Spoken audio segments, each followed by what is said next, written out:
In my last video, I talked about how to set up the perfect job scorecard. Now in this video, I'm going to show you how to do the monthly reviews so that way you keep your team on track.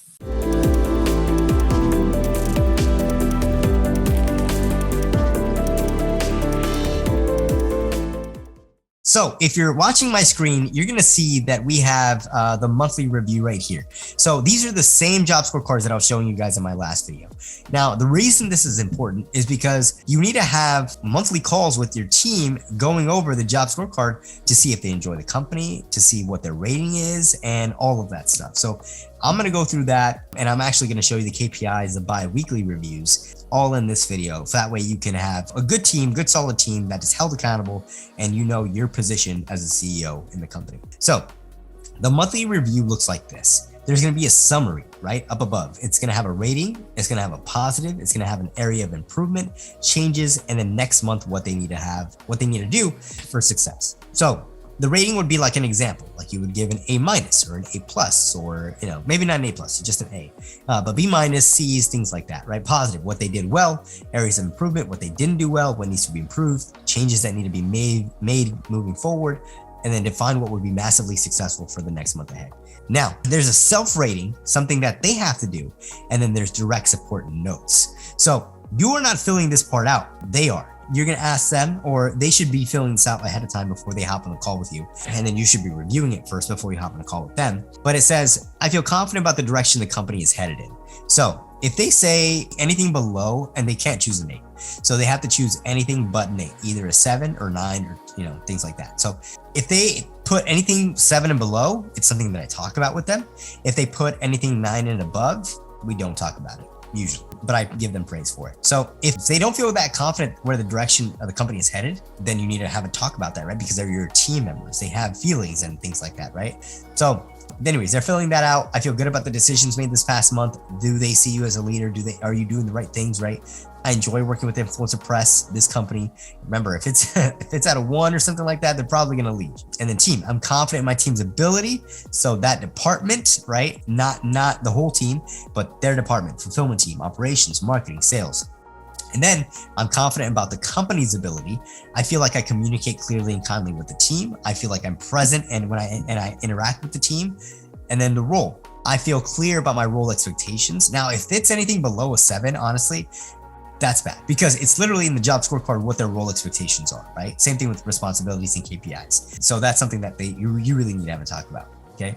I understand what meetings I need to be attending. Again, that's in the job scorecard. I feel these meetings are good use of my time. Now that's opinionated, right? But you can still talk about that. I feel seen and heard. I feel supported in my role. I feel like I perform well in my role. I feel empowered to perform my role well. And I feel my team lead, which is direct support, cares about my well-being. And I find my work fulfilling. And then productivity. I feel good about my ability to meet deadlines. I create effective solutions. I check Asana daily and respond to questions and comments within 24 hours. And I check Slack daily and respond to questions and comments within 12 hours. So this has changed on our team. They're on from 9 to 5, which is when I have them on. They always respond to me immediately. But if somebody else from the team needs something, they can respond back when they're finished doing the task. The reason why is because when I'm doing something, it's bad, I know, but like I feel like mine's priority. So, and I determine what priority is, right? So I always have them respond back to immediately whatever I need. And then whenever somebody else needs something, they will get it to them immediately as soon as they're done working. Because what you don't want is somebody working all the time and then, oh my God, you know, they keep asking me for things and we keep talking all the time that we don't get any work done, right? So there's that. They have to be filling in all that information, and what's going to happen is it's going to give you an average. So if the average, obviously, like for example, let me just fill it in, right? The average should not be low. Essentially, I think you figured that out. Anything that's low here, you need to talk about with your team. And then direct support notes. So this is the direct support, whoever that is. Now, as a CEO, you're doing these job scorecards unless you have somebody like operations doing them. So direct support notes, again, the direct support is providing this information. That way you have more clarity on what's going on, okay? Then core values. So we have our core values here, and then you want to give the self-rating. And the team, right? Their self-rating, I'm going to give myself, and here it's not a 1 out of 10 anymore. It's like, it's a strength of mine, or this is an area of growth of mine, or this is, I'm okay at this, or this is not applicable, right? Same thing with the direct support. Okay. And then you're going to talk about it with them. Why do you think you move slow then? If that's an area of growth, what are you going to do better? Right? Things like that. Questions. I love this part of the job scorecard because people have ideas, right? And it's always good. So what should the company do more of? Right? And they'll be like, I like these meetings. Maybe we can have them every 2 weeks, right? So they'll write it down. What should the company do less of? Well, I hate having daily huddles all the time, right? What should the company start doing? Now, all these questions are different. So do more of is something that we're already currently doing. Start doing, obviously, is something that we haven't done that we should start. Okay. So, we should have weekly calls with their clients or, and put them on Facebook Live or something like that. What should the company stop doing? Something that doesn't matter, right? It's not always about adding more. Sometimes scaling is about simplicity and scaling back and doing less of certain things. Okay. So they should be able to give you some pretty good insight. Then what I do is I have Paul, our head of our operations, gather all of the answers from these 4 questions from the job scorecard reviews that we do, and then put them in our monthly roadmap. And then that's what we start doing or stop doing, okay, as a collective.